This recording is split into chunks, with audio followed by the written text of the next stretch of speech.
a todos y todas quienes nos acompañan en el webinar, en este espacio dentro del segundo encuentro por la calidad de la educación. Gracias a todos por haber decidido participar en esta mesa. Esta mesa que es un espacio donde el doctor Luis Medina Velázquez nos va a platicar sobre las estrategias y tecnologías innovadoras. El doctor Medina Wallace es coordinador del doctorado de educación de la Universidad de Anáhuac y tiene amplia experiencia en este tema que en el mundo de la pandemia, en esta nueva normalidad, nueva realidad a la que nos estamos enfrentando, pues nos está haciendo ganar y no nos queda más que aprender y subirnos a ella. Yo soy Lourdes Tato, directora general de Educación Media Superior y Superior, y el colegiado determinó que moderara este espacio, este webinar. Entonces, como anuncio, tenemos el chat, las preguntas, dejaremos un espacio de preguntas y respuestas para el final, en donde tendremos la oportunidad de interactuar con el doctor. Antes de darle la palabra al rector, al doctor, vamos a presentarles una breve reseña del trabajo que ha hecho nuestro ponente. Luis Medina Velázquez, licenciado en Pedagogía y en Ciencias de la Comunicación, especialista en Tecnología Educativa y en Administración de Sistemas Educativos y de Capacitación, maestro en Educación y doctor en Diagnóstico, Medida y Evaluación de la Intervención Educativa, coordinador del Centro Anáhuac de Investigación y Servicios Educativos y de la Maestría en Educación de la Universidad Anáhuac, México, docente de licenciatura y posgrado en la Universidad Anáhuac y en la Universidad Iberoamericana. Ha dirigido y/o colaborado en diversos proyectos relacionados con el campo de la formación docente, la didáctica, la tecnología e innovación educativa en organizaciones como Videonet, Smart, EduExperts, Aula 24 Horas, la Unión Nacional de Empresarios por la Tecnología en la Educación, Microsoft México, el Sistema de Telesecundaria y la Red de Colegios Semper Altius.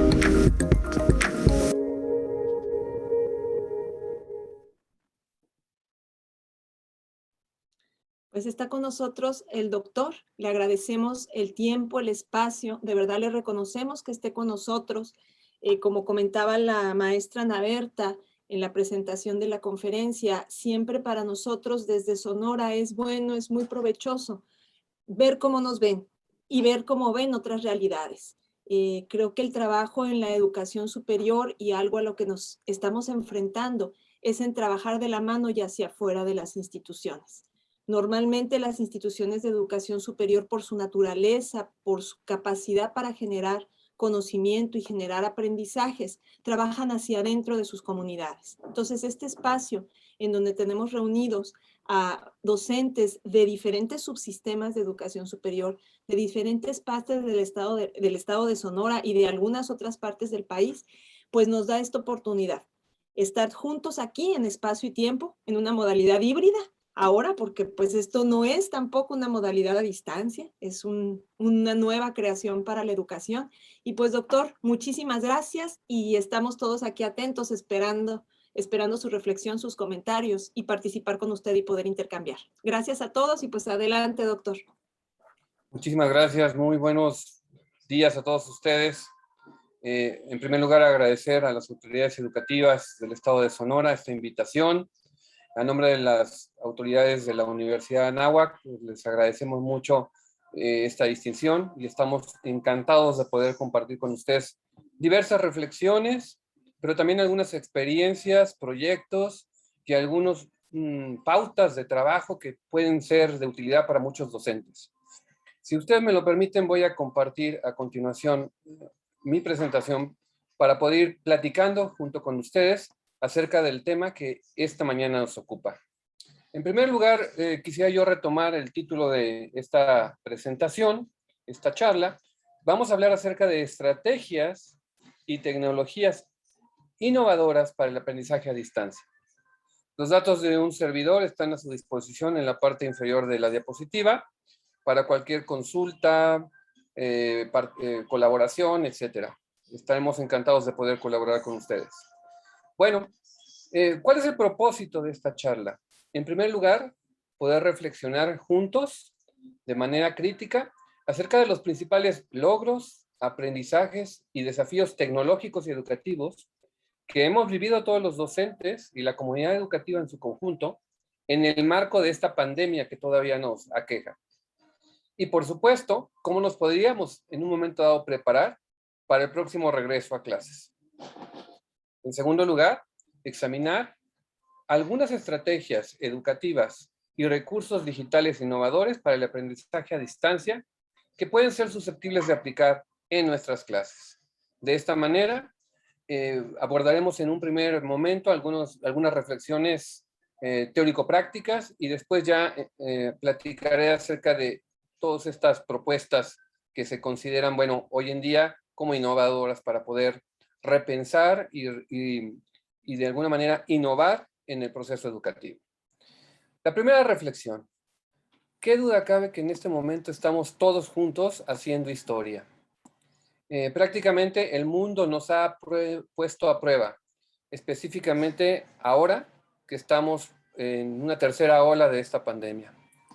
Todos somos conscientes que el momento actual en el que vivimos es un momento caracterizado en primer lugar por la incertidumbre.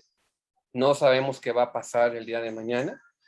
En segundo lugar, por la ambigüedad, pero también por la volatilidad. Todo cambia rápidamente y, en resumen, se trata de un escenario sumamente complejo.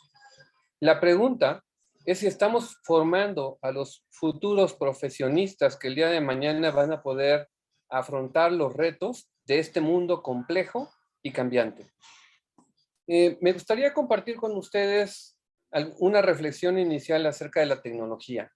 No sé si alguno de ustedes ha escuchado esta frase del Homo Faber, el hombre que fabrica. La persona que acuñó esta frase fue en su momento Apio Claudio el Ciego.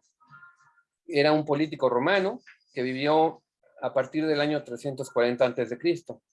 Apio Claudio lo que afirmaba era lo siguiente: desde que el ser humano apareció en la faz de la Tierra, se dio a la tarea de construir herramientas. Como ustedes pueden advertirlo en esta diapositiva, pues si nos imaginamos, si pudiéramos subirnos a una máquina del tiempo e irnos al pasado, perfectamente podríamos imaginarnos al hombre de las cavernas, pues construyendo lanzas, hachas, mazos, etcétera. Todas estas herramientas que le fueron necesario construir para poder sobrevivir en un ambiente hostil. Obviamente, herramientas que les sirvieron para la caza, para buscar el sustento, para protegerse también de los animales y guarecerse de la intemperie. Estas herramientas han venido acompañando al ser humano a lo largo de los siglos. Hoy por hoy, básicamente la tecnología está a nuestro alrededor. Y no podemos pensar el mundo actual sin tecnología. Y esto ha sido un hecho innegable desde que aparecimos en la faz de la Tierra.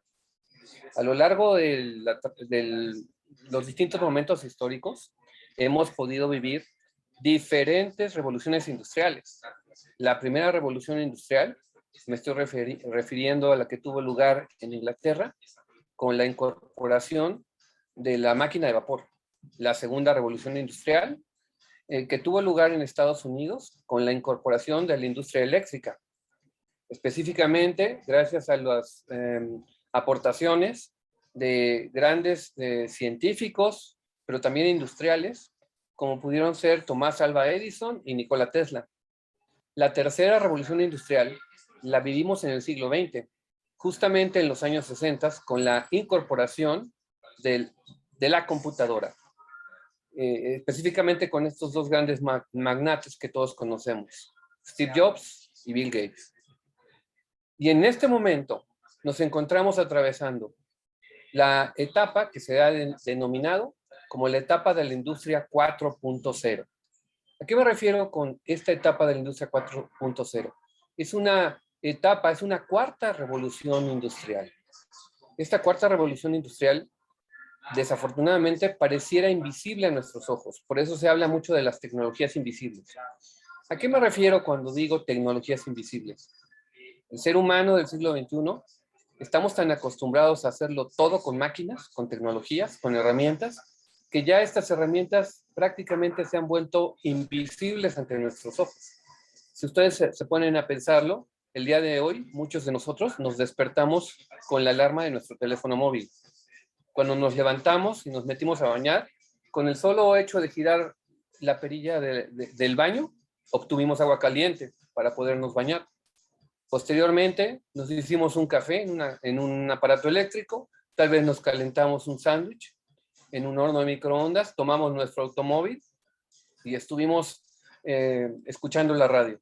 Pero al mismo tiempo, en este momento, nos estamos comunicando a través de una computadora, por medio de Wi-Fi, a través del Internet. ¿Qué duda cabe que estamos viviendo momentos importantes en la historia de la humanidad? De hecho, me atrevo a decir que estamos haciendo historia. Somos protagonistas de estos cambios. En particular, me gustaría pensar cuáles son estas nuevas tendencias tecnológicas que están cambiando la forma de vivir, de trabajar y de aprender en el siglo XXI. Por supuesto, me estoy refiriendo a la inteligencia artificial, me estoy refiriendo a los procesos de automatización de procesos, me estoy refiriendo a la incorporación de robots, al Internet de las cosas, al aprendizaje a distancia, al teletrabajo, al uso de algoritmos, a la gran cantidad de información que tenemos ya en la nube, al Big Data, y a la necesidad que tienen pues muchas personas de mantenerse siempre conectados por diversos medios, ¿no? Entre ellos, pues las famosas redes sociales. ¿Qué duda cabe que estamos viviendo y estamos siendo testigos de la historia? En estos momentos nos encontramos en una época muy particular donde se le ha dado mucha importancia a la incorporación de diferentes plataformas digitales para poder operar tanto en cuestiones de trabajo como en cuestiones educativas. A esta época se le conoce con el nombre de la uberización de la economía. ¿De dónde viene esta palabra? Uberización. Seguramente ya lo están infiriendo. Precisamente de la plataforma Uber. De ahí el término. Plataformas como Netflix, Uber, Apple, Amazon, Airbnb son prácticamente de uso cotidiano para todos nosotros. Pero si se ponen a pensarlo, Uber, esta empresa de tecnología, solamente es dueña de la plataforma, no es propietaria de un solo coche. Lo mismo que Airbnb, no tiene en propiedad ninguna habitación, sino que utilizan los servicios de los llamados socios para poder ofrecer estos servicios al público. Y estamos acostumbrados ahora, en pleno siglo XXI, en lugar de ir a buscar el taxi viene a nosotros, gracias al uso de estas plataformas. ¿Qué ha traído esta uberización de la economía? En primer lugar, pues nuevas formas de consumo. Los ciudadanos de a pie estamos acostumbrados a utilizarlas y a preferir personalizar los servicios y los productos para nuestro bienestar, pero a costa de muchas otras cosas, de la pauperización del trabajo. Las personas preferimos acceder que poseer. Estos nuevos modelos de negocio centrados en el manejo de plataformas, ¿qué duda cabe? Que han permitido digitalizar actividades de trabajo que antes eran de manera analógica, minimizando los costos para las empresas y promoviendo el trabajo ya no por contrato fijo, sino por freelance. Han incrementado el trabajo bajo demanda y esto pues de alguna manera ha permitido que los servicios sean más personalizados para atender las necesidades de los consumidores. Pero por otro lado, y esa es la gran crítica que se le hace a este tipo de economía dominada por las plataformas, como yo les decía, les han transferido el riesgo a los trabajadores. Es decir, un chofer de un Uber sabe que solamente trabajando horas extras, autoexplotándose, va a ser capaz de cubrir la cuenta del coche. De esta manera, pues son personas que no cuentan con seguridad social, ni con vacaciones, y en caso de que se descomponga el vehículo y que deje de circular, pues dejan de tener ingresos. Entonces, ¿por qué les quiero platicar todo esto? Porque al final, la tendencia del mundo actual en el que vivimos nos está haciendo tomar conciencia de que los profesionistas el día de mañana van a tener que insertarse en este nuevo escenario donde la economía va a estar basada fundamentalmente en la automatización de los procesos, en el uso de plataformas digitales y en esta capacidad del autoempleo, entre otras características. Bueno, me voy a permitir compartir con ustedes unos minutos un pequeño video. Aquí tenemos a este periodista Andrés Oppenheimer, el cual nos va a hablar acerca de una de sus últimas publicaciones. La verdad, les recomiendo leer el libro, que se llama Sálvese quien pueda. En este libro, Andrés Oppenheimer lo que hace es recopilar los principales estudios de las grandes universidades del mundo acerca de hacia dónde va la tendencia en el mundo de la economía, en el mundo del trabajo y, por supuesto, en el mundo de la educación. Y si algo hay que destacar es que esta pandemia, pues qué duda cabe que ha sido la sacudida, no sé si para bien o para mal, que necesitaba la educación para transformarse. Vamos a escuchar lo que tiene que decirnos. Bueno, sálvese quien pueda porque se viene un tsunami de un terremoto en el mundo laboral, por los robots, por la inteligencia artificial, por los algoritmos, por las máquinas inteligentes. El libro lo empecé a escribir cuando leí hace 5 años un estudio de la Universidad de Oxford, según el cual el 47% de nuestros trabajos, escucharon bien, el 47% de nuestros trabajos va a desaparecer en los próximos 10, 15 años. Y entonces empecé a mirar alrededor mío y vi que en mi profesión, en nuestra profesión, en el periodismo, ya está pasando. Yo antes grababa mi programa de televisión con 5 cámaras y 5 camarógrafos, hoy todas las cámaras son robotizadas, etcétera, etcétera. Lo mismo está pasando con los médicos, con los abogados, con los contadores, con los vendedores, con los conserjes, los hoteles, con todos. Y entonces decidí escribir un libro donde capítulo por capítulo entrevisto a los futurólogos más importantes de cada campo para ver qué va a ser de cada una de nuestras ocupaciones. Al final del libro tengo un capítulo sobre las 10 áreas de los trabajos del futuro. Va a haber muchas áreas. La tecnología va a destruir muchos empleos, pero va a crear muchos otros. Y ahí explico cuáles son las 10 áreas de los trabajos del futuro. Hay muchas cosas que los robots pueden hacer mejor que los hombres, la mayoría, las mujeres, pero hay muchas otras cosas que no. Ejemplo, en el capítulo de los maestros, digo que lo que hacen hoy los maestros va a quedar totalmente obsoleto. Impartir conocimientos, decirle a los niños que Colón descubrió América o que Gutenberg inventó la imprenta, es absurdo en un mundo en el que los niños hoy se meten en internet con el buscador de Google, encuentran esa información mucho más rápido, con mucho más gráficas, con mucho más música, con mucho más detalles de lo que los puede mostrar un maestro. Pero los maestros y las maestras van a asumir un nuevo rol como motivadores, como gente que le va a ayudar a los niños a encontrar su pasión, como gente que les va a ayudar a los niños a trabajar en equipo, les va a enseñar valores éticos. Todo eso lo puede hacer mucho mejor una persona que un robot. Y como esos hay miles de ejemplos. Entonces, los robots van a acabar con muchos empleos. El rol del maestro como impartidor de conocimientos va a acabar, pero va a haber muchos nuevos roles para los maestros, quizás más interesantes que los de impartidores de conocimientos. Este periodo que estamos viendo es comparable a la revolución industrial, a la invención de la rueda, a varios otros momentos históricos que marcaron un antes y un después. Hasta ahora, la tecnología siempre ha creado más trabajos de los que ha destruido. La gran pregunta es si ahora va a seguir ocurriendo. ¿Por qué? Porque los tiempos se están acortando. Cuando en la antigüedad, cuando éramos cazadores, tuvimos como cientos, miles de años para reinventarnos, a convertirnos en agricultores. Hace 100, 200 años, cuando pasamos de las lámparas, de los faroles a gas en las calles, a los faroles eléctricos, los faroleros, los que prendían las lámparas a gas, tuvieron 80 años para reinventarse cuando surgieron los faroles de luz eléctrica. Yo a la larga y a la media soy muy optimista. Creo que la tecnología nos va a hacer vivir cada vez más mejor, pero el proceso de transición va a ser traumático, muy traumático. Bueno, como pudimos advertirlo en este corto, pues somos conscientes de que estamos precisamente viviendo un cambio muy importante de la humanidad. Sin embargo, ya voy terminando la reflexión y voy a entrar en materia de lo que nos ocupa en esta charla, no sin antes hacer una reflexión. ¿Qué de cierto hay? Que definitivamente México es un país muy diverso, con muchas posibilidades, pero también con muchas carencias. Tan solo analicemos estos datos. El tema del acceso escolar a Internet. En promedio, la velocidad de banda ancha que utilizan los Estados Unidos, los estudiantes de Estados Unidos, las escuelas de Estados Unidos, suele estar por encima de los 15 megabits por segundo. Apenas en México alcanzan 7.5. Y eso, aquellas escuelas que eventualmente pueden llegar a estar conectadas, que cuentan con internet, con conectividad.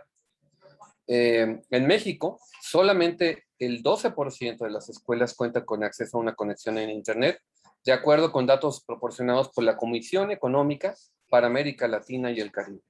Son grandes temas que quedan pendientes para la agenda política. Bueno, pues, ¿cómo hacer para enfrentar esta realidad del uso de plataformas, de la necesidad de desarrollar habilidades digitales y también capacidad de pensamiento crítico, toma de decisiones y solución de problemas de cara a los desafíos que va a traer consigo el siglo XXI? Pues una de las alternativas que yo vengo a compartir con ustedes tiene que ver con algo que se denomina la gamificación del aprendizaje. Este término de gamificación, en un momento más lo aclaro de qué se trata, seguramente lo han escuchado, tiene que ver con la incorporación de los elementos lúdicos en el proceso educativo. Entonces, antes de explicar qué es la gamificación, les quiero compartir la siguiente experiencia. No sin antes explicar que gamificar consiste en implementar mecánicas propias de los juegos en contextos ajenos a lo que son estas actividades lúdicas. Me gustaría compartir con ustedes una investigación que realizó y que se realizó y que se publicó en la revista de negocios de Harvard Deusto, en la cual, por medio de un patrocinio de una empresa de automóviles en Europa, se hizo un estudio para tratar de ver qué tanto la gamificación podría afectar la disposición de las personas a querer hacer las cosas, a sentirse motivados e interesados en realizar algo. ¿En qué consistió el estudio? Si ustedes observan aquí, tenemos la fotografía de un conjunto de personas que van subiendo una escalera eléctrica. Este lugar, básicamente, es el metro de Estocolmo.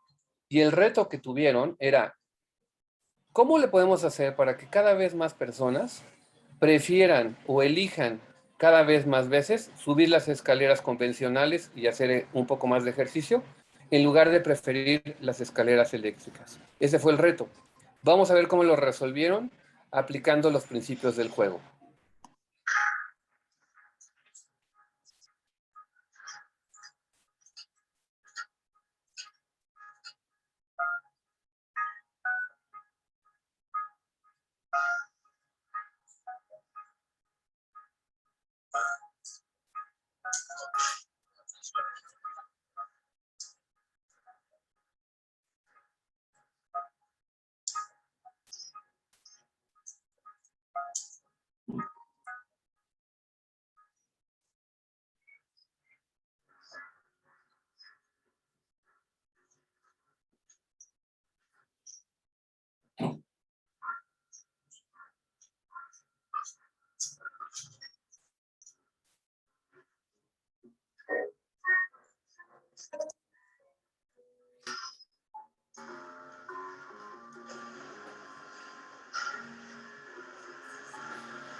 Bueno, como ya se dieron cuenta, esto fue patrocinado por Volkswagen de Estocolmo. Y las conclusiones de este estudio, se hicieron varios experimentos, este fue tan solo uno de ellos, fueron los siguientes. Primero, la diversión es la forma más fácil de cambiar la conducta y la actitud de las personas, siempre para mejorar. Segundo, la novedad hace que las cosas resulten interesantes. A continuación, otro de los hallazgos, hacer algo divertido, ¿por qué no? Nos hace sentir bien. En tercer lugar, La diversión puede ser adictiva. Pensemos tan solo en los videojuegos, lo que la convierte en algo sumamente poderoso. La utilizamos para el entretenimiento, ¿por qué no para la educación? Cuarto, el poder de la diversión radica en poder lograr que las personas cambien su actitud y quieran hacer las cosas. Y 5, imaginen el potencial que tiene la teoría de la diversión aplicado al aprendizaje y aplicado al trabajo. La gran pregunta clave es, ¿cómo transformar lo rutinario en inesperado y lo convencional en estimulante? Bueno, ¿de dónde salió este término de gamificación? De acuerdo con datos obtenidos en el Observatorio de Innovación Educativa, el término gamificación es un término de origen anglosajón. Se documentó por primera vez en el año 2008 y comenzó a utilizarse en el ámbito de los negocios para referirse a la aplicación de algunos elementos de los juegos con el fin de atraer, animar y persuadir a los usuarios para realizar cierta acción. A ver, veo una mano levantada, voy a hacer una pausa. Yo había pensado un poco dejar las preguntas para el final, pero adelante, con mucho gusto. ¿Escuchamos?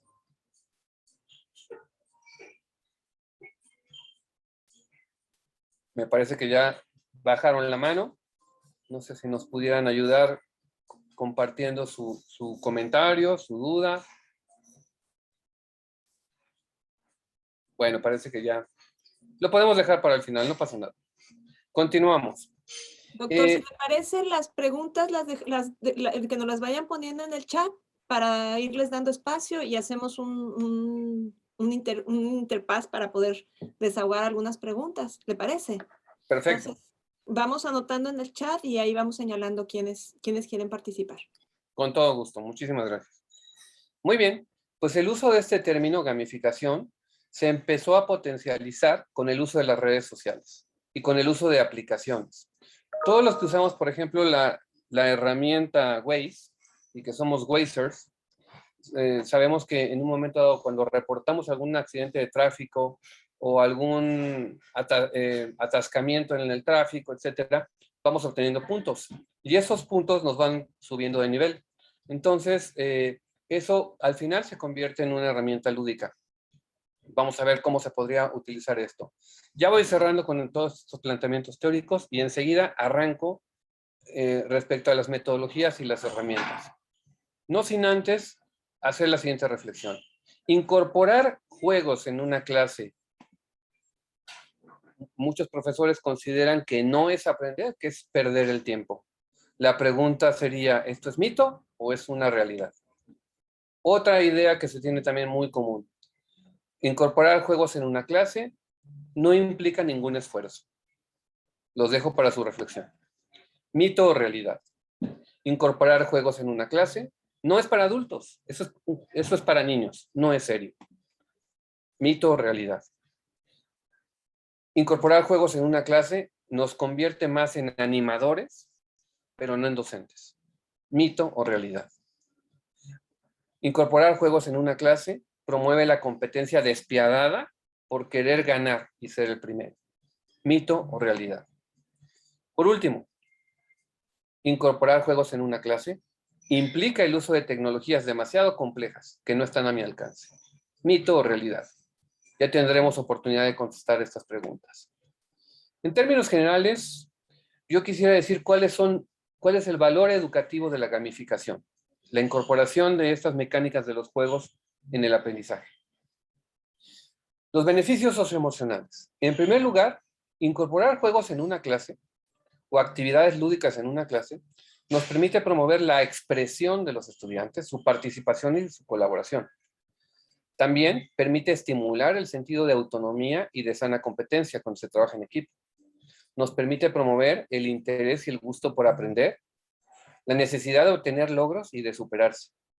Por supuesto también, desde el punto de vista socioemocional, prende la chispa de la curiosidad y del interés, incrementa la motivación y el compromiso, y eventualmente también puede contribuir a desarrollar habilidades sociales, de autocontrol y de respeto de las normas.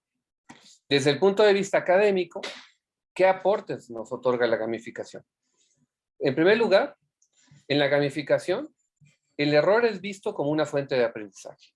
O sea, se vale equivocarse. A través del error yo puedo aprender. En segundo lugar, a través de la gamificación puedo promover habilidades de liderazgo, de comunicación, de negociación y de trabajo en equipo. Podemos promover también el pensamiento disruptivo, pensamiento creativo, pensamiento divergente, la construcción, la creatividad y la innovación. A través de la gamificación es posible promover el aprendizaje estratégico, el aprendizaje basado en retos, en problemas o en desafíos. Podemos estimular el pensamiento crítico y la gestión de información. Y así también podemos promover el aprendizaje por descubrimiento con la guía del profesor o el aprendizaje por descubrimiento autónomo. Ahora bien, algunos ejemplos de aprendizaje basados en juegos. Y voy a profundizar más en una metodología que les quiero compartir, que se llama el uso de escape rooms en educación. Pero antes, voy a poner algunos ejemplos. ¿Qué tal si de repente pudiéramos convertir un juego de Jeopardy en algo educativo para enseñar o repasar algún contenido de la clase? Una adivina quién, para aprender sobre personajes destacados de la ciencia, el arte y la tecnología. Un serpientes y escaleras, o el juego de mesa que ustedes gusten, para enseñar ética. Un maratón, para hacer un examen rápido sobre historia. O jugar Angry Birds, para explicar cálculos parabólicos. Si ustedes se ponen a pensar en la pandemia, que hemos estado más dentro de nuestros hogares, pues hemos echado mano de nuestra inventiva y de la posibilidad de convivir con nuestra familia, nuestros amigos más cercanos, con juegos de mesa. Ahora bien, ¿qué es la gamificación dentro del proceso educativo? Se trata de una metodología activa. ¿Por qué activa? Porque nos enseña a pensar, nos enseña a aprender, nos enseña a resolver problemas y a buscar soluciones creativas a los desafíos que se nos presentan. Pero también reflexiva de aprendizaje. Nos ayuda a revisar desde un punto de vista metacognitivo los procesos que seguimos para aprender. Incorpora algunos elementos, principios o mecánicas de los juegos.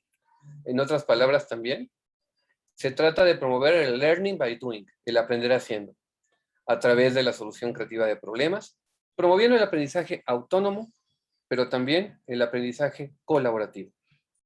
Aquí un ejemplo de del uso de gamificación en una clase de ingeniería, específicamente de mecatrónica. Fue un concurso que se organizó en una universidad en los Estados Unidos, donde se promovió también la metodología STEM, que seguramente han escuchado hablar de ella, que tiene que ver con la integración o el aprendizaje interdisciplinario, con elementos de ciencia, science, technology, tecnología, engineering, ingeniería y mathematics. Vamos a ver en qué consistió el reto. Básicamente, les plantearon un reto a los estudiantes de una ingeniería, de mecatrónica. ¿Cómo podemos programar drones para poder ejecutar una tarea compleja? Vamos a ver la solución.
¿ok? Como pudimos verlo en este video, no es que los drones estuvieran siendo manipulados en el momento como si fuera un juego de video por los estudiantes. Se tuvo que haber analizado el problema y ahí tuvieron que haber aplicado conocimientos de ingeniería, de matemáticas, de física para poder, y lenguaje, por supuesto, de programación para poder resolver esta situación. ¿Qué es lo que nos dice la gamificación? Hay que aplicar diferentes elementos basados en los juegos. ¿Cuáles son los elementos lúdicos? Poder, por ejemplo, adaptar el objetivo de algún juego a algún aprendizaje. El tomar las reglas de algunos juegos en nuestras actividades de aprendizaje. Restricciones de tiempo, la utilización de recompensas y penalizaciones. No tanto con un fin conductista, sino al final el saber que yo puedo ganar puntos o puedo recobrar vidas, etcétera, como en los videojuegos, resulta algo interesante para nuestros estudiantes. Por otro lado, el poder incorporar historias digitales que permiten incorporar narrativas, desafíos, actividades que causen sorpresa, tablas o niveles de clasificación, etcétera. Y aquí hay una parte pedagógica muy importante, el diseño instruccional, la planeación de las actividades. ¿Cómo puedo yo plantear misiones o retos? ¿Con qué tipo de actividades van a tener mis alumnos que resolver estos desafíos? ¿Qué tipo de rutas o caminos tienen que encontrar para encontrar las soluciones? ¿Y qué tipo de retroalimentación les puedo dar para ayudarlos o guiarlos en este proceso? Otro elemento importante, también pedagógico, es el tipo de dinámicas o metodologías que voy a incorporar al usar juegos. Por ejemplo, el aprendizaje basado en problemas, el método de casos, no de caos, ahí me falta una S, el aprendizaje basado en proyectos, las distintas estrategias aplicadas a la resolución de situaciones, la colaboración y la competencia. Pues bien, llegamos finalmente a la metodología que les quiero proponer. Es el uso de escape rooms en educación. Seguramente muchos de ustedes han oído hablar de los escape rooms o incluso han visitado alguno. Por si no, de cualquier manera lo vamos a explicar de qué se trata. Es precisamente el uso de la gamificación en el aprendizaje. Y vamos a ver algún video de cómo se está utilizando escape rooms, tanto en procesos de aprendizaje como de evaluación, incluso en Europa. Les voy a platicar acerca del concepto de los escape rooms. ¿Qué son? ¿Para qué sirven? ¿Cómo se manejan? ¿Cómo se originaron? ¿Cuál ha sido su desarrollo? ¿Cómo estas actividades que originalmente eran de juego se han vertido en el ámbito educativo? ¿Qué características tienen? ¿Cuáles son sus componentes? ¿Cuáles sus reglas? ¿Y cuáles los usos que les podemos dar? Dicho todo esto, ahora sí, arrancamos con la metodología. ¿Qué es esto del escape room? El concepto nos dice muy claramente que un escape room es un cuarto o sala de escape. Es un juego de aventura. ¿En qué consiste? Básicamente se trata de encerrar a un grupo de personas, que en este caso son los jugadores, en nuestro caso serían los estudiantes. O sea, encerrar, no me malinterpreten, no es literalmente, puede ser algo digital, en una habitación real o virtual, donde deberán solucionar diversos enigmas. La idea es ir desentrañando poco a poco una historia para conseguir escapar de esa habitación antes de que finalice el tiempo disponible que les vamos a otorgar.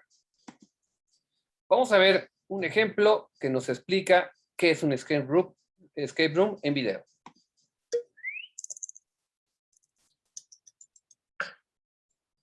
Lo anunciamos en Navidades, os lo recordamos en nuestro aniversario y por fin podemos presentaros nuestro nuevo formato de misterio.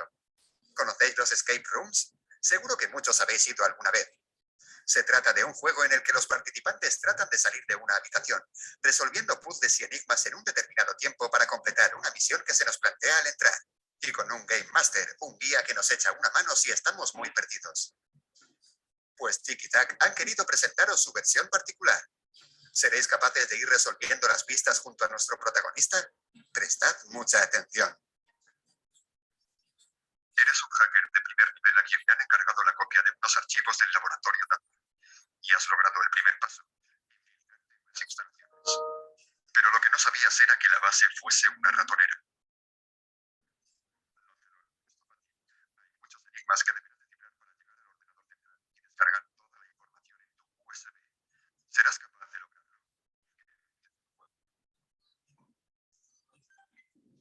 se cierra detrás de ti con un sonido seco. La iluminación es tenue y amarillenta, pero puedes ver que te encuentras en un pasillo muy estrecho. En la esquina izquierda hay un gran reloj que va descontando el tiempo. Tienes 60 minutos. Y al fondo ves una puerta metálica que debes abrir para continuar tu misión. Escuchas por megafonía al Game Master. ¿Crees que dispones de mucho tiempo? Yo de ti empezaría a investigar. Miras a tu alrededor. A tu izquierda descubres un viejo barril. Sobre él descansa una llave de gran tamaño y te fijas en que tiene un número 4 pintado. Te acercas, la coges y la guardas en el bolsillo del pantalón. Sonríes. No hace falta probarla en la puerta para saber que no la abrirá. Sería demasiado fácil. Vuelves sobre tus pasos. A tu derecha se encuentra el desgastado interruptor de la luz. Más adelante en la pared hay un cuadro que llama tu atención. Es un gato de Schrödinger, pintado en 2 colores, rojo y azul. Justo al lado ves un pequeño panel eléctrico con 2 grandes botones, uno rojo y otro azul. Sin duda debía tener relación con el cuadro. Continúas un poco más hasta llegar casi al final del pasillo, donde se encuentra la puerta que debes abrir. Ves que el hoyo de la cerradura no tiene forma de llave, es demasiado grande e irregular. A ambos lados de la pared hay 2 letreros de gran tamaño con un mensaje. A la izquierda, los gatos siempre caen de pie. Y a la derecha, menos cuando están muertos. Intentas procesar la información. Sabes que todo tiene relación con el cuadro de antes y los botones, pero aún no eres capaz de encajar las piezas. Regresas al punto de inicio, intentando visualizarlo todo, cuando de pronto una voz interrumpe tus pensamientos.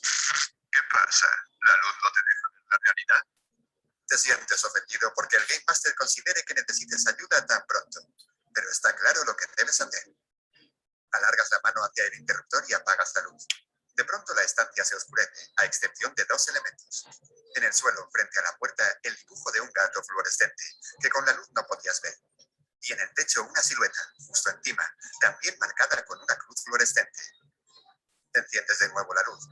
No se ve nada en el suelo, pero te fijas que del techo cuelga una figura fuera de tu alcance. También parece un gato. Vuelves a inspeccionar el cuadro con interés. Una de sus mitades es de color rojo y la otra azul. La parte roja se corresponde con el gato vivo, la azul con el muerto. Sin duda esa debe ser la clave para elegir uno de los botones. ¿Pero qué decían los carteles? Ah, sí, los gatos caen siempre de pie, menos cuando están muertos. Y de pronto lo entiendes. Debes conseguir la figura del techo. A juzgar por la forma de la cerradura, esa debe ser la llave. Necesitas que el gato caiga, que caiga de pie. Así que deduces que el gato debe vivir y pulsas el botón. Fuerte sonido metálico sobre tu cabeza te sobresalta. Tienes el tiempo justo para reaccionar mientras la figura se precipita al suelo. Te mueves rápidamente y con agilidad eres capaz de recogerla antes de que caiga. En efecto, era la figura de un gato. No pesa demasiado, pero es probable que de no haberlo cogido a tiempo se hubiera roto. Por el rabillo del ojo te fijas en que ya han pasado 10 minutos. Pero al fin, con la llave en tu mano, te acercas a la puerta. La cabeza del gato encaja a la perfección en el cerrojo. Y tras girarla, la puerta se abre con un gran estruendo. Una gota de sudor resbala por tu frente cuando escuchas. ¿Listo para la siguiente sala? Básicamente es un ejemplo. Digo, en este caso no es educativo, es simplemente de diversión. Pero vamos a ver más adelante cómo lo podemos transformar en algo educativo, con retos que sean más de carácter académico. Bueno, ¿cuál es el origen de estos cuartos de escape? Vale la pena mucho recordarlo. Tiene su origen en el mundo de los videojuegos, específicamente con uno que se llamó Behind Closed Doors, de John Wilson. En esta experiencia o aventura, o sea, si ustedes observan aquí la imagen, este es el videojuego, incluso todavía no teníamos las animaciones que tenemos hoy en día. Se trataba de una aventura donde el usuario debería interactuar con una situación o un caso misterioso para resolver enigmas y de esta manera tomar decisiones con el fin de superar el reto y poder salir de un cuarto de escape. ¿Cómo han venido desarrollándose estos cuartos de escape? Bueno, unos cuantos años más tarde, en 2004, en Japón, apareció otro videojuego. En este caso se llamaba Crimson Room. Un par de años después, en Silicon Valley, en California, un grupo de ingenieros desarrolló Origin, inspirado en alguna novela de Agatha Christie, otro cuarto de escape, pero de misterio. Ya no se jugaba, en este caso, mediante textos, como era en las computadoras de antaño, sino ya mediante clics en la pantalla con imágenes. El desarrollo de los cuartos de escape pues llegó hasta 2005, donde Takao Mato, un guionista y director de anime japonés, creó el concepto de Real Escape Game. El juego se traslada a la realidad física. Es decir, estos videojuegos se convirtieron en cuartos de escape reales, en edificios, o incluso en casas abandonadas, etc. Es a partir de este momento en el que se les empieza a llamar como los conocemos en la actualidad, juegos de escape o escape rooms. En la actualidad, pues básicamente, en la última década, estos juegos se han popularizado muchísimo. Uno de los lugares en los que más han tenido popularidad es en Asia. En Singapur, específicamente, aterrizaron en el año 2011 y en 2015, donde ya había incluso más de 50 juegos. Llegan a San Francisco también, en 2012, y en Europa este movimiento lo lideró una empresa que se llama Parapark, que empezó en Hungría y se expandió incluso hasta Australia. Vamos a ver cómo han llegado estos juegos de escape a México. Me estoy refiriendo, todavía no hablo de lo educativo, sino son juegos de escape donde podemos visitarlos y son pues, incluso dirigidos a adultos. Vamos a ver de qué trata un juego de escape y luego vamos a ver cómo lo podemos hacer educativo. Vamos a ver.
Muy bien, bueno, pues aquí vimos varios ejemplos de escape rooms. Estos están esparcidos por toda la República Mexicana, con diferentes desafíos, diferentes situaciones. Por ejemplo, ahorita que estamos viendo del de la cocina, me lo imaginé para la carrera de gastronomía. Aquí habría que pensar qué tipo de retos o desafíos deberíamos de plantearle, por ejemplo, a los que están estudiando la carrera de gastronomía para poder resolverlos y poder aprender. En un momento más vamos a explicar cómo se convertirían en escape rooms educativos. ¿Cómo convertir un escape room tradicional, que tiene un propósito más bien lúdico y de diversión, a algo propiamente educativo? ¿Cómo?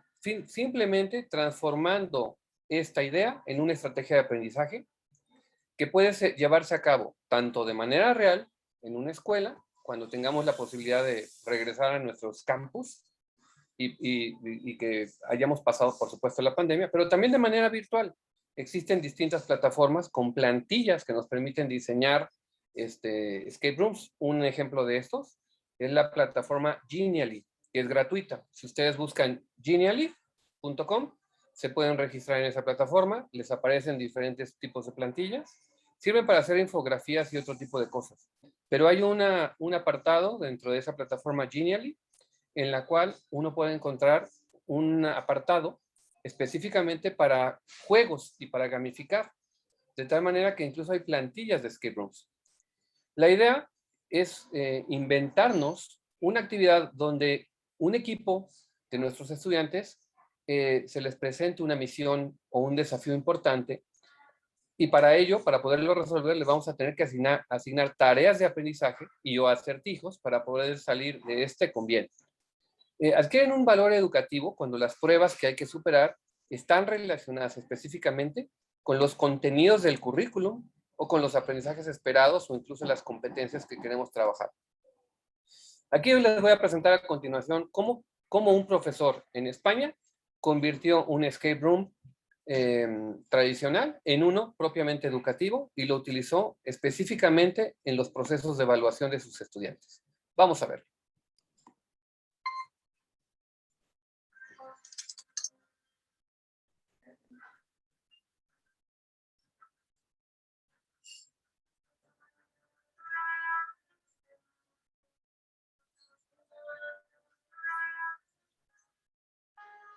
Lo que hemos hecho hoy es un escape room educativo, que es una práctica, una metodología docente de gamificación para poder motivar más a los alumnos a la hora de dar una clase. En este caso eran unas prácticas, la evaluación de unas prácticas que han hecho previamente los alumnos, y en vez de evaluarlas con un cuestionario o con una entrega, pues se evalúa con un escape room.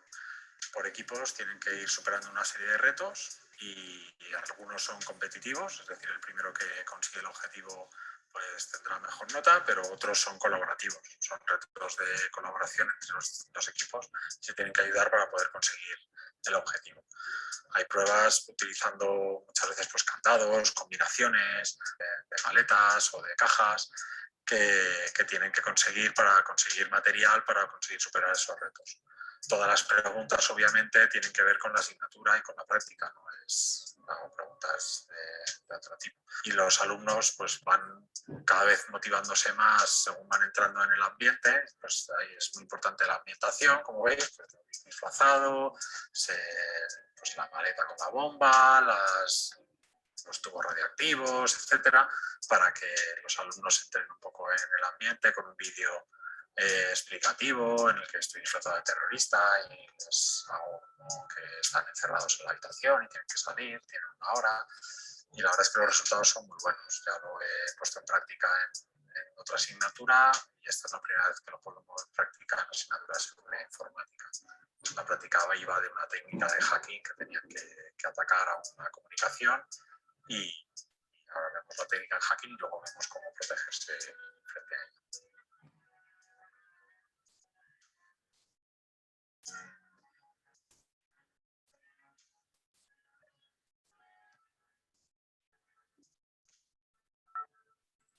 Voy a hacer una pausa aquí.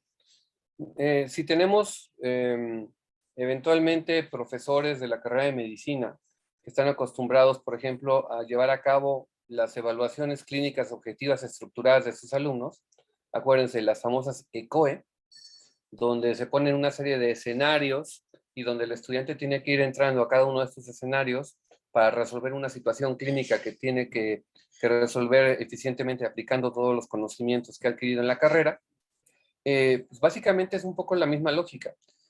Tú planteas escenarios y en cada uno de estos escenarios vas a poner un problema práctico de la profesión, donde el alumno tenga que aplicar tanto aspectos teóricos como metodológicos para dar solución. Y una vez que soluciona ese escenario, el problema de ese escenario va pasando al siguiente, hasta que sale y resuelve la misión. Es un ejemplo muy parecido a lo que sería una ECOE o una evaluación clínica objetiva estructurada por escenarios.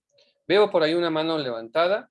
Habíamos acordado, si no les importa, profesores, para que yo les pueda aterrizar cómo planeamos un escape room, dejarlos al final. Me gustaría dejar unos 30 minutos para preguntas, respuestas, intercambio de ideas. Termino de explicar toda la metodología de cómo planeamos un cuarto de escape y enseguida, con todo el gusto del mundo, les podemos responder sus preguntas. Si no le importa a la profesora Geraldine. Muchísimas gracias. Bueno, pues creo que hasta aquí ha sonado bastante interesante este tema, ¿no? Bueno, pues vamos a continuar. ¿Cuáles son los principales aportes del uso de escape rooms? Pues sobre todo se pueden trabajar muchas habilidades blandas.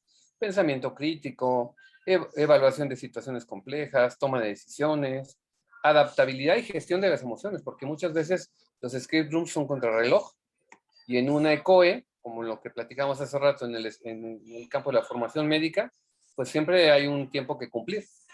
La adaptabilidad y gestión de las emociones, el trabajo bajo presión, liderazgo, trabajo en equipo, capacidad de comunicarse asertivamente con los compañeros, poder negociar y tomar decisiones, aplicar la creatividad en la solución de problemas, entre muchas otras habilidades blandas. Cada cuarto de escape puede abordar un tema y unos personajes y una historia diferente. ¿De qué depende? Pues de nuestra creatividad. Por ejemplo, hace un momento cuando nos planteaban el escenario de la cocina, yo me lo imaginé en la carrera de gastronomía, pero puede ser en cualquier escenario. Incluso podríamos pensarlo, había uno incluso de fútbol, si se acuerdan, un escape room de fútbol, podría ser hasta para una carrera de ciencias del deporte o algo así. La idea es presentarle retos o desafíos que tengan que ser resueltos. Obviamente, insisto, siempre apegados a nuestros contenidos curriculares. Algo que vale la pena destacar es que el engagement de este juego se basa en el conflicto cognitivo que vamos a provocar. La idea es plantearle un desafío al alumno para desequilibrarlo, generar su curiosidad, su interés y que se pueda coordinar con sus compañeros para resolver la situación. Bueno, pues ya hemos hablado acerca de distintos contenidos. Se pueden tratar pues distintas temáticas, ¿no? Puede haber escape rooms de cultura general, de historia, de arte, de literatura, de matemáticas, de física, etc. El límite es nuestra imaginación. Se puede también trabajar de manera interdisciplinaria e integradora. Podremos tener varias asignaturas trabajando en el mismo escape room. Se sugiere utilizar aprendizaje basado en problemas, aprendizaje colaborativo, método de casos o cualquier otra metodología activa y reflexiva. Fíjense bien, algunas temáticas, las más comunes. Temáticas de aventuras, como por ejemplo, esto nos puede dar ideas para construir nuestro escape room. Si queremos algo de aventuras, puede ser escapar de una prisión. Robar un banco no me gustaría, porque no tiene nada de educativo, ¿verdad? Encontrar un tesoro, recuperar un objeto valioso de un búnker, desactivar una bomba para salvar a la sociedad, no sé, de un acto terrorista, desentrañar un misterio, ganar una competencia. También puede haber escape rooms de ciencia ficción. Por ejemplo, típico que les gustan a los adolescentes, los apocalípticos, ¿no? Evitar el fin del mundo, huir de la amenaza zombie, realizar una misión espacial, realizar un viaje al pasado o al futuro, evitar una invasión extraterrestre. Pero también puede haber escape rooms de miedo o de terror, escapar de un fantasma o de un espíritu, encontrar un objeto valioso en un cementerio, escapar de un hospital psiquiátrico, eliminar una maldición, escapar de una trampa mortal, cazar una bruja, etc. Dentro de la categoría de fantasía, pues hay temáticas del cine, ¿no? Cualquier película, cualquier serie se puede adaptar y convertirla en un escape room. Ahora que están tan de moda Netflix, ¿no? Puede haber escape rooms de dinosaurios, de magos, hechizos, mitología, dragones, monstruos, civilizaciones perdidas, viajes espaciales, robots, alta tecnología. Otra categoría más, escape rooms de misterio y de intriga. ¿Quién asesinó a? ¿Quién, por ejemplo, en una materia de historia estoy pensando en John F. Kennedy, ¿no? Ayúdame a descubrir quién eliminó a John F. Kennedy. ¿Quién secuestró a quién? ¿Qué pasó con? ¿Dónde está tal persona? ¿Cómo desentrañar tal situación? ¿Qué hacer para? ¿Quién es el responsable de? Y por último, esta última categoría, policíacos.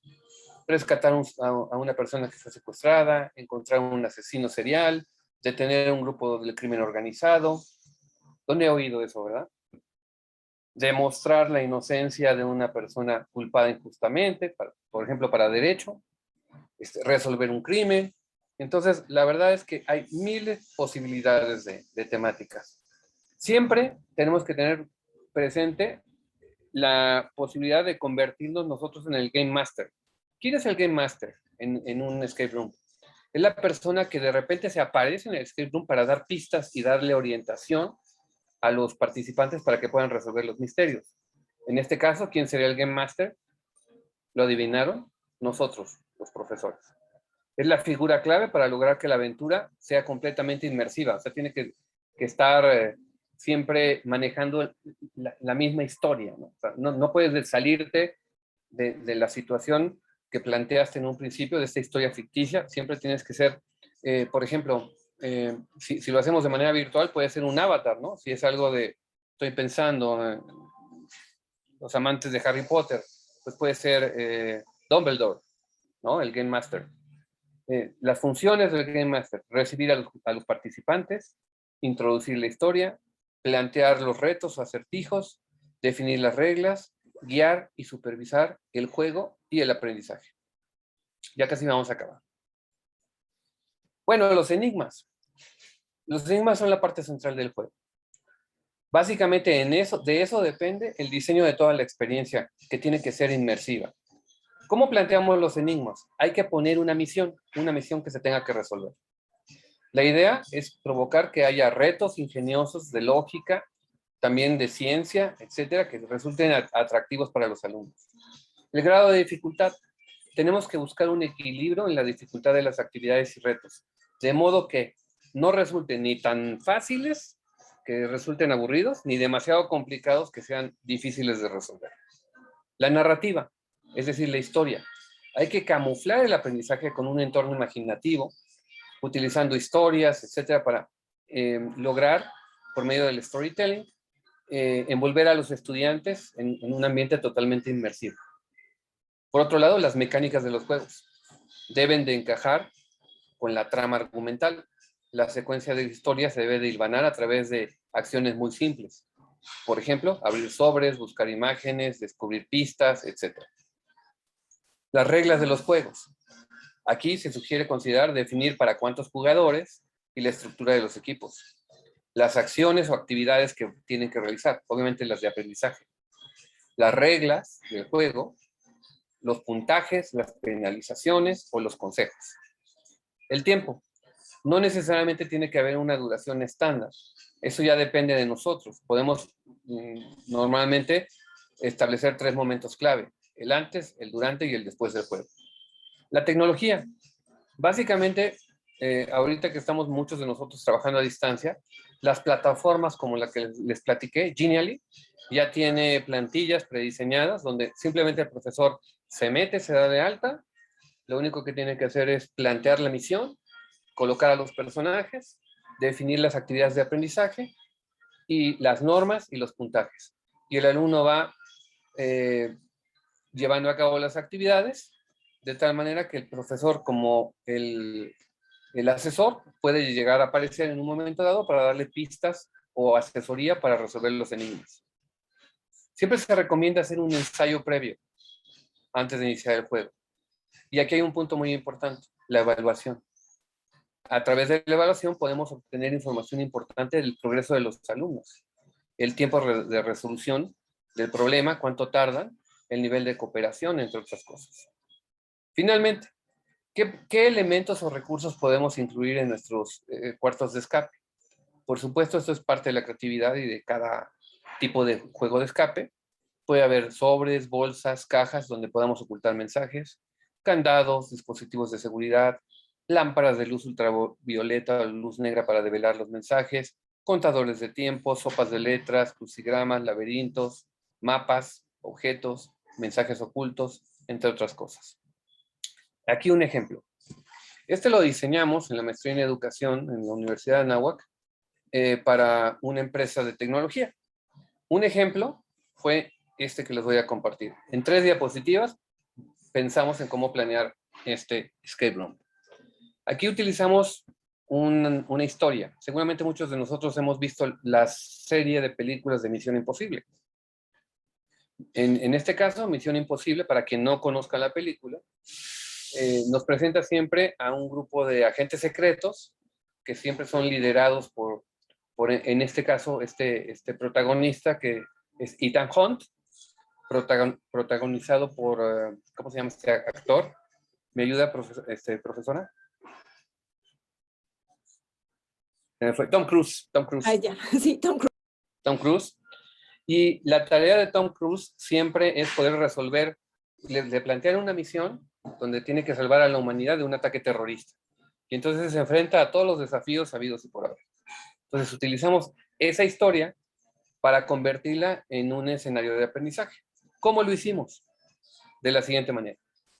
En una primera diapositiva dijimos, Ethan Hunt, en los últimos meses la empresa Easy, o antes Cablevisión, seguramente han escuchado hablar de ella, ha venido experimentando varios problemas con su servicio. Su misión, si usted decide aceptarla, estamos usando el lenguaje de la película, será identificar a los asesinos de la calidad en el servicio al cliente y neutralizarlos de manera definitiva. Como ya sabe, si usted o algún miembro de su equipo es capturado o muerto, nuestra organización negará tener conocimiento de sus acciones. Finalmente, este mensaje se autodestruirá en 5 segundos. Esta es la introducción. Luego ya viene el desarrollo de los desafíos, ¿no? Aquí planteamos las 3 habitaciones. En la primera habitación tenemos, el primer reto es analizar la información estadística disponible en Easy para poder detectar los posibles asesinos de la calidad en el servicio. Son métricas de las quejas y de los reportes de lo que funciona mal en la empresa, ¿no? Telefonía, internet, televisión, etc. Una vez que se resuelve ese desafío, viene el segundo desafío, la habitación 2. Una vez identificados los asesinos de la calidad en el servicio, tendrá que encontrar las armas necesarias para aniquilarlos. En este caso, las armas no son armas de verdad, obviamente son metodologías o estrategias del campo de la administración. Y por último, la habitación 3. Tendrá que elaborar una propuesta para que el personal de Easy pueda utilizar esas armas de manera permanente. Esto es básicamente cómo se plantea, ¿no? Y la última diapositiva. Ethan Hunt, gracias a su gran trabajo y el de su equipo, Easy ha descubierto que los asesinos de la calidad en el servicio son tener al cliente esperando al teléfono durante tiempo excesivo, tardanza en las respuestas de las solicitudes, quejas o reclamos, falta de amabilidad con el cliente, baja eficiencia en la atención, y que las armas más efectivas para aniquilar estos problemas son capacitar al equipo para la mejora de la atención, actualizar los protocolos y estándares de servicio, mejorar el sistema de seguimiento a reportes y quejas. La organización lo agradece y se lo reconoce. Esta es una forma en cómo se puede planear, o sea, en 3 diapositivas, cómo voy a desarrollar mi cuarto de escape. Y con eso, prácticamente termino la parte expositiva y abro el espacio para intercambio con todos los presentes.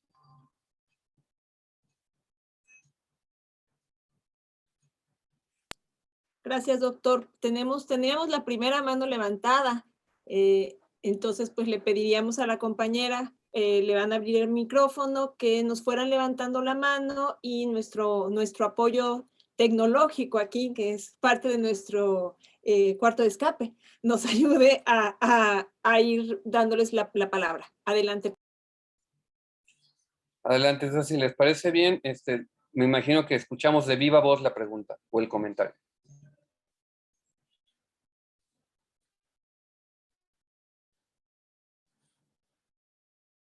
La persona que va a hacer la pregunta, si gusta tomar el micrófono. ¿Sí, es posible?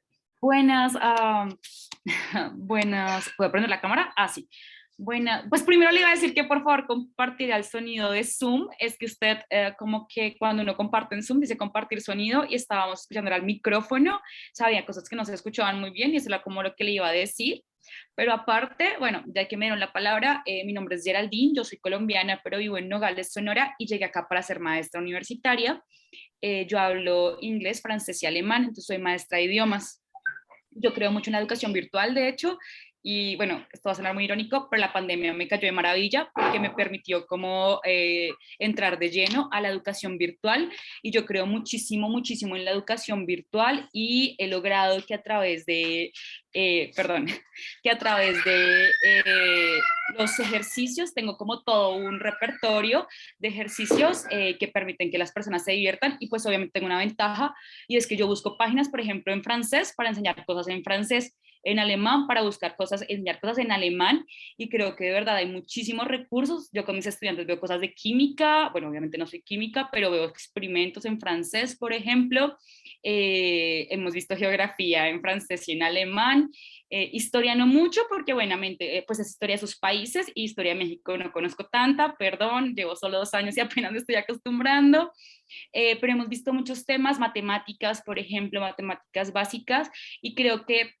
la educación virtual permite la transversalización de la educación, que era algo que me cuestionaba cuando hacía clases presenciales, que yo siento que la clase no es solamente de matemáticas, la clase incluye otros elementos transversales, y la virtualidad me permitió a mí eso, y honestamente me encanta poder escuchar otras estrategias como las que usted mencionó.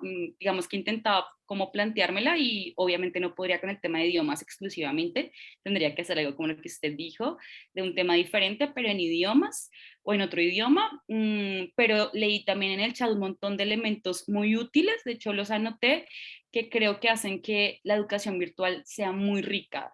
No es una pregunta, es un comentario, sea muy, muy rica, que tenga un montón de elementos nuevos, siempre y cuando no intentemos meter la presencialidad en la virtualidad, porque no son lo mismo, y creo que la virtualidad, al menos en mi criterio personal, puede tener más ventajas que la presencialidad, al menos para mí, para mi temática específica. La siento más rica que la presencialidad, por todas las herramientas que puedo encontrar. Así que muchísimas gracias por esto. Muchas gracias. Me voy a permitir comentar sobre su comentario. En primer lugar, pues qué gusto conocerle. La verdad es que tenemos la oportunidad de conocer a mucha gente de Colombia, muy preparada. Nos encanta que nos visiten aquí y que ya vivan con nosotros, ya sean parte básicamente colombianos mexicanos. Un país muy bonito. Y bueno, yo lo que comentaría respecto a lo que usted señala es, efectivamente, creo que los dos tipos de educación tienen sus ventajas y sus desventajas. Yo sí quisiera enfatizar que nunca, a pesar de la tecnología que tenemos el día de hoy, hasta el día de hoy hablo, la realidad va a poder ser sustituida por la virtualidad, definitivamente. Para ciertas carreras en particular. O sea, para su campo tengo plena conciencia de que está bien. Pero para otras carreras, o sea, no me estoy imaginando un estudiante de medicina que no practique en un hospital, o un odontólogo, o un licenciado en terapia física y rehabilitación, o eventualmente un gastrónomo. Tienen que tener acceso al laboratorio de alimentos y bebidas, no es lo mismo. Los escenarios naturales y la evaluación auténtica nos permiten aprender in situ, en el mismo lugar donde vamos a ejercer la profesión el día de mañana. Entonces, la gran riqueza que tiene el poder hacer prácticas profesionales en escenarios reales nunca se va a poder comparar, o sea, nada se va a poder comparar con eso, porque cuando llegamos al hospital, cuando llegamos al restaurante a hacer prácticas de gastronomía, cuando llegamos, no sé, a una escuela a hacer prácticas de pedagogía, etcétera, o a un museo, nos vamos a encontrar pues los escenarios reales donde el estudiante se va a desempeñar el día de mañana. Y eso desafortunadamente no se puede sustituir en estos momentos con la tecnología que tenemos por ningún otro elemento virtual. Pero por otro lado, también la virtualidad tiene sus grandes beneficios. El desarrollar pues otras habilidades, ¿no? Digitales, informativas, de gestión de información, etcétera, etcétera. ¿Qué duda cabe? Que el futuro, o sea, no podemos pensar la educación sin tecnología.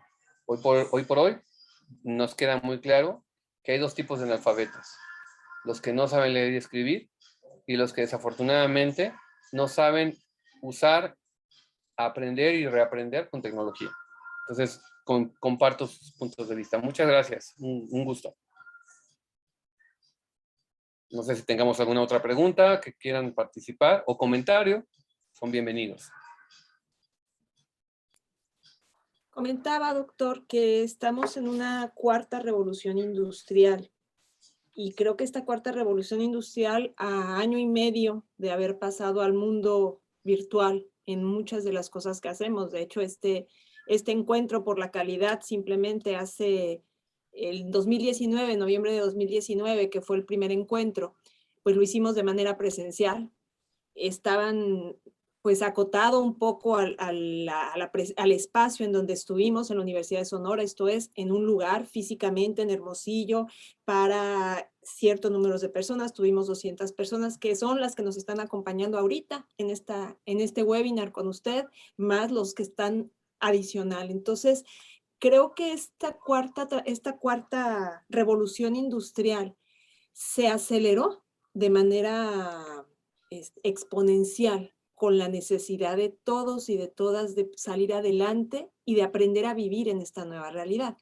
Y esto que comenta usted de ahora también cómo trabajar de manera en esta nueva normalidad y virtualidad y tener otras herramientas. Ahorita los compañeros en el chat comentan de que hay efectivamente hay muchos espacios que no conocemos y la brecha de generación entre los maestros, el personal docente, que somos no nacidos en la era de las tecnologías, sino que aprendimos en la marcha a no estar con los jóvenes, que ellos son nativos digitales. Entonces, esto creo que es una gran oportunidad.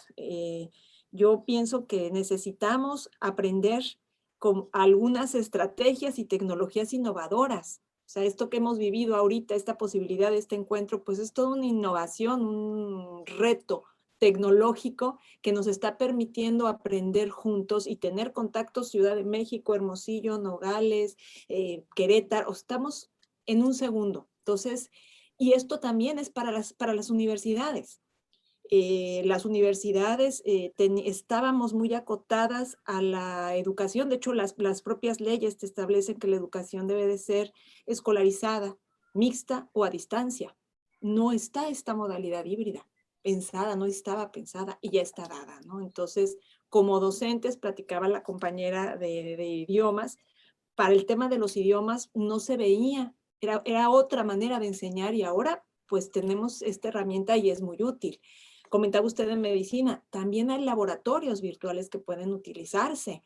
Digo, no es lo mismo, se necesita a las personas, necesitamos este contacto, ¿no? Entonces, ¿cómo vamos a ir cambiando y cómo vamos a irnos adaptando en esta cuarta revolución industrial que va a ser rapidísima? O sea, lo otro tardó miles de años, cientos de años, y ahorita en 5 años, o sea, lo que conocíamos hace 5 años es totalmente lo que decía Oppenheimer. O sea, cuando usted empieza con esta parte, tenemos que pensar qué estamos formando, qué estudiantes vamos a formar, para qué los vamos a preparar. Hay que prepararlos para que sean independientes y para que aprendan ante la adversidad, ¿no? Y entonces son las competencias blandas, y este tipo de estrategias a través del juego, pues los hace también romper un poco este estrés que genera también la falta de contacto entre pares y con el docente. Entonces, son unas estrategias muy buenas.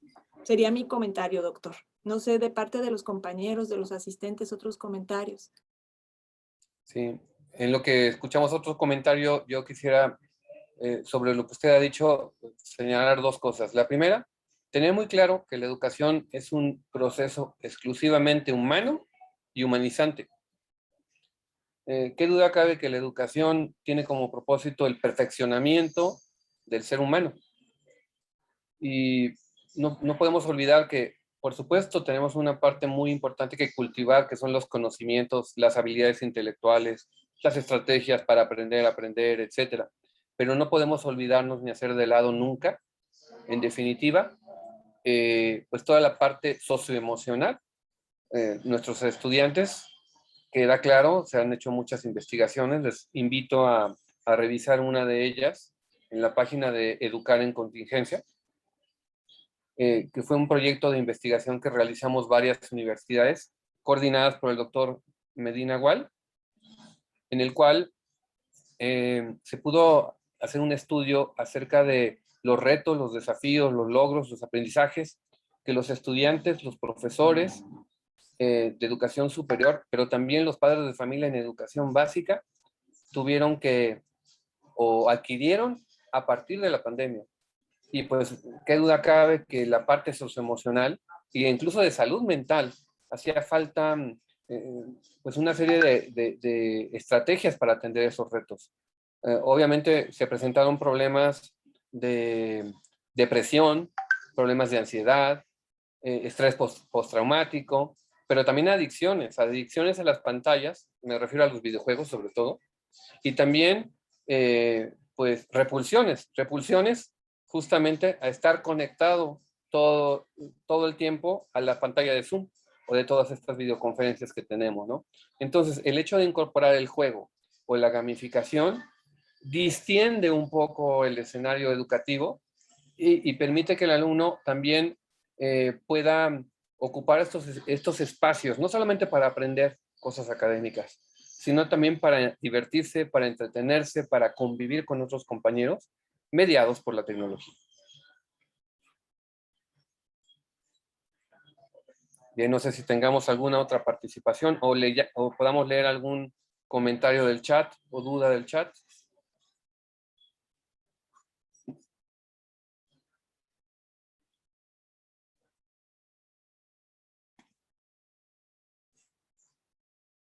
Porque aquí tenemos un comentario, me va a permitir leerlo. Dice que Berenice Vargas, es muy importante que como docentes tenemos que estar a la par con las tecnologías e irnos preparando para su funcionalidad en el proceso de enseñanza. Cada vez más surgen nuevas herramientas lúdicas, interactivas y con el seguimiento virtual y a distancia para una nueva digitalización educativa, y considero que la mejor forma de enseñar es por medio de la tecnología. Muchas gracias a la profesora Berenice.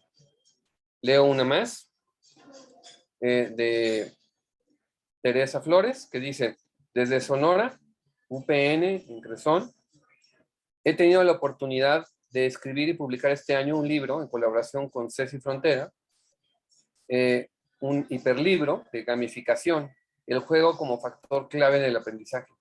Lo vamos a leer con mucho gusto. Estoy a la disposición de coadyuvar en ese sentido a la formación de docentes. Encantadísimos. Ese es un tema importante, doctor. Los docentes en educación superior, sobre todo, yo les comparto mi formación básica, soy maestra de educación preescolar. Entonces, ahorita cuando usted comentaba esta parte del juego, nosotros en formación docente tenemos la formación lúdica. Entonces, el cantar, el bailar, el jugar en un salón de clases es lo que se tiene que hacer con niños de menores de 6 años.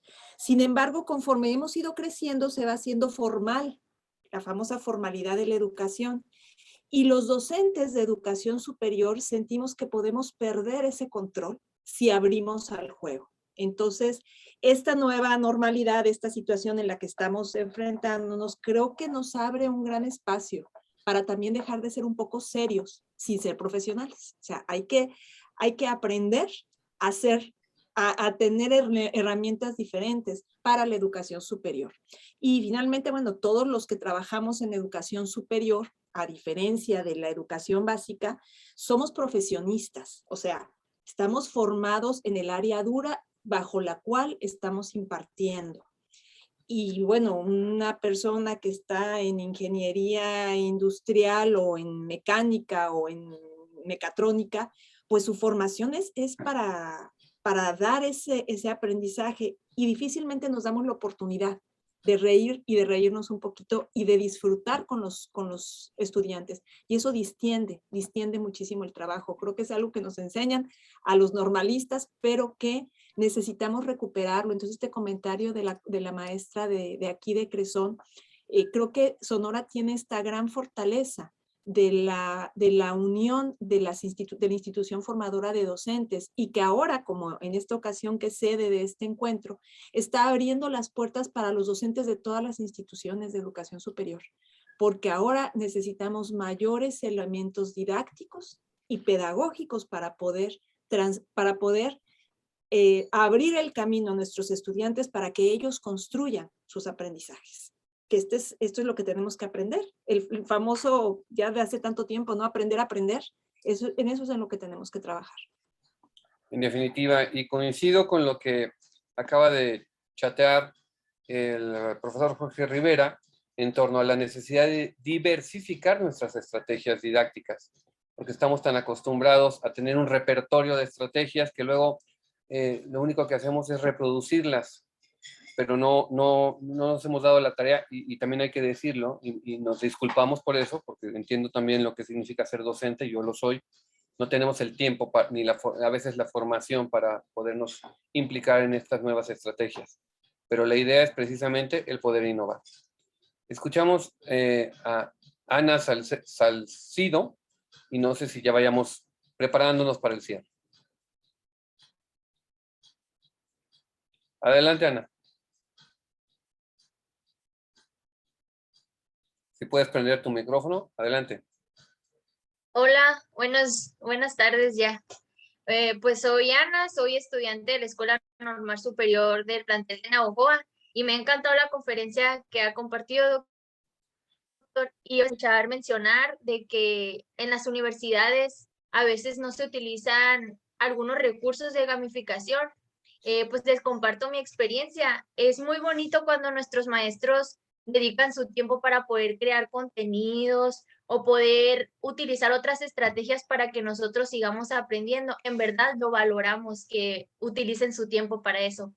Y mientras hemos tenido clases durante este lapso de la contingencia, nuestros maestros han utilizado estrategias que en verdad también a nosotros como futuros maestros nos pueden servir para utilizar con nuestros alumnos.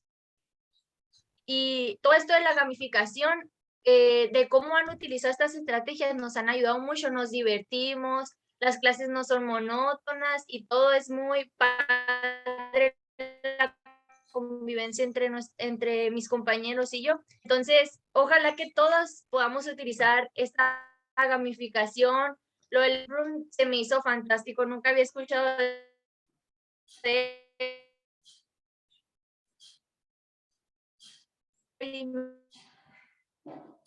Bien, parece que tuvo ahí un problemita con la conectividad. Ana, se te cortó al final, Ana. Es de las cosas que tenemos que aprender también, ¿no? La tecnología no tiene palabra o no. Sí. Nuestras frases de apaga el micrófono, prende la cámara, cierra el volumen, ahora son nuestras. Pues sí, doctor, ya estamos cerrando, entonces pues ahora sí que su conclusión, doctor, para proceder a clausurar este webinar. Con todo gusto, muchísimas gracias. Y bueno, me imagino que esta conferencia ha quedado grabada para, en caso de que algún docente quiera volverla a replicar y tomar algún dato de lo que se presentó, me imagino que va a estar disponible. No sé si tengamos el dato de dónde. Sí, doctor, todas las mesas, porque como saben, estamos teniendo ahorita 6 mesas de análisis y el webinar, todo quedará grabado y va a quedar en el sitio de Cresón, en donde se inscribieron. Ahí vamos a tener un repositorio para todos y para todas, y para que lo compartan también con sus compañeros docentes y con sus compañeros directivos de instituciones de educación superior. Pues, doctor, adelante, pues, por favor. Si me permite, pues cierro. Yo me gustaría cerrar con una pequeña reflexión en torno al propósito de la educación. ¿Qué duda cabe? Todos nosotros docentes, pues tenemos una tarea encomiable, que es justamente velar por el bien de México. ¿Y cómo lo podemos hacer? Me queda claro que a lo largo de esta pandemia, pues hemos habido pues varios profesionistas que pues de alguna manera nos hemos convertido en agentes de cambio importantes. En primer lugar, los médicos, el personal de salud, etcétera, ¿no? Al pie del enfermo que ha llegado a saturar los hospitales de nuestro país. En segundo lugar, pues por supuesto, ¿qué puedo decir de los docentes, ¿no? Así, han sido los héroes de la película. Al final, no necesitamos tener grandes tecnologías para hacer la diferencia. Lo que se necesita es, más que el hardware, el software y la conectividad, que por supuesto son importantes, el mindware del profesor. Es decir, las metodologías, la forma de visualizar, la forma de aprender, etc. Y cierro con la siguiente idea, que como profesores tenemos que tener siempre muy en cuenta pues, el propósito por el cual estamos aquí, incluso hoy, conectados. ¿Qué significa educar?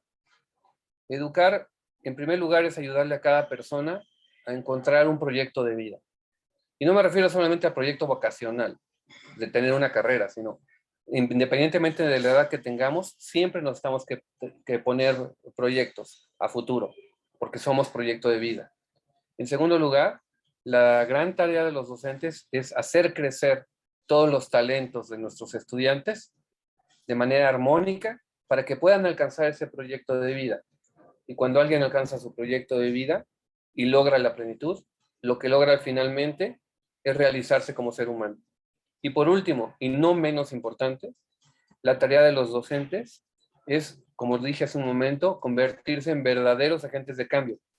Porque así como ayudamos a transformarse a las personas en lo individual, contribuimos a formar a los ciudadanos y a los profesionistas que este país va a necesitar para salir del rezago en el que en este momento, en esta crisis que estamos viviendo, económica, social, de salud y educativa, y pues de ahí depende mucho el entusiasmo, el empeño, la vocación y el compromiso que le pongamos. Profesores, enhorabuena, mis mejores deseos para este arranque de ciclo escolar. Muchísimas gracias, doctor. Muchísimas gracias por su participación, por su tiempo y pues a nombre de la Secretaría de Educación y Cultura del Estado de Sonora, de la Subsecretaría de Educación Media Superior y Superior y de todas las instituciones de educación superior del Estado que se han sumado, públicas y privadas, integrantes de CEPEMS, de COEPES, pues agradecerle su tiempo, agradecerle el compartir con nosotros, el dejarnos con esta reflexión, porque las instituciones de educación superior son el espacio donde se forma a las y los sonorenses y a los ciudadanos ya del mundo. Y bueno, por parte de nosotros, del encuentro de COEPES, le queremos entregar aquí con la presencia de todos nuestros compañeros, de todas las personas que nos acompañaron, este reconocimiento, doctor. La Secretaría de Educación y Cultura del Estado de Sonora, a través de la Comisión Estatal para la Planeación de la Educación Superior, otorga este reconocimiento al doctor Luis Medina Velázquez por su valiosa participación con el webinar Estrategias y Tecnologías Innovadoras para el Aprendizaje a Distancia en el segundo encuentro por la calidad de la educación superior Sonora, mismo que tuvo una duración de 5 horas en modalidad virtual, fechado el día de hoy y suscrito por el subsecretario de Educación Media Superior y Superior en Sonora, el maestro Onésimo Mariscales, y el profesor Francisco Antonio Cepeda Ruiz, rector del Centro Regional de Formación Docente. Doctor, se lo entregamos con todo cariño, con todo el reconocimiento y el agradecimiento por acompañarnos en esta reunión, y pues a todos los compañeros que estuvieron con nosotros, más de 250 compañeros que han estado aquí, hemos estado anotando y disfrutando, pues los dejamos. Gracias a todos. Vamos a la última de los eventos. Les pedimos ahora sí pasen a tomar sus lugares para el panel de las autoridades educativas con las experiencias y los retos en la educación superior. Muchísimas gracias y un abrazo, y hay que seguirnos cuidando. Nos vemos pronto. Gracias.